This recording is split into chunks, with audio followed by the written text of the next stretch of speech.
Dear students, so in this section we will talk about that how we can find four moving average with the weights. So this is most important thing, that in this case if you have weights like now we have like four different weights for the yeah, every week.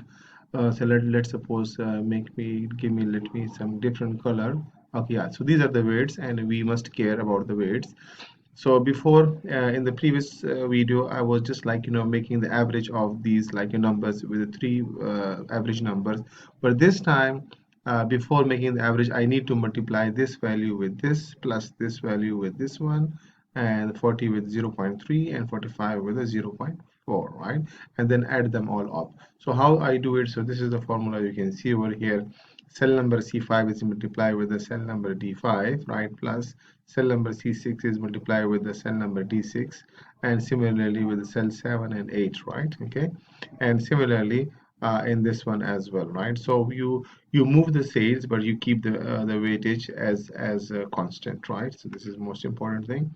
And similarly also here you can see, and the last as well, right? So you keep the weights same, but like move the sales, right? So you need to move, and this is a four like moving average, so you need to take four values, and every sales of the week they have the different weight.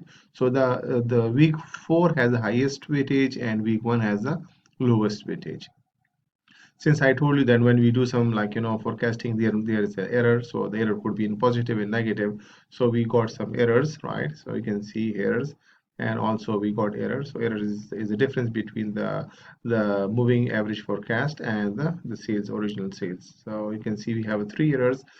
And then since statistics people don't like the negative sign, so what we do it, we have a weapon which is called the absolute, so we apply that weapon on it, and it gives us absolute value. So in Excel it's a very short like shortcut ABS, absolute value. You just give the number and it will find for you.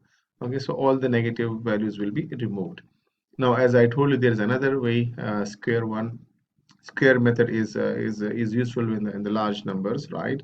So and this one also, it also removes that one. For this one in Excel we have just like the cap shape or power, or you can just multiply with itself and it will give you the square. So we found the square for all of that one. Okay, and this one is a bit tricky, so here you need to be very careful that this one is the absolute error, not the normal, because in the normal error we have the negative sign, and we don't want we don't want negative sign in the absolute percent error, right? So you must take the absolute one.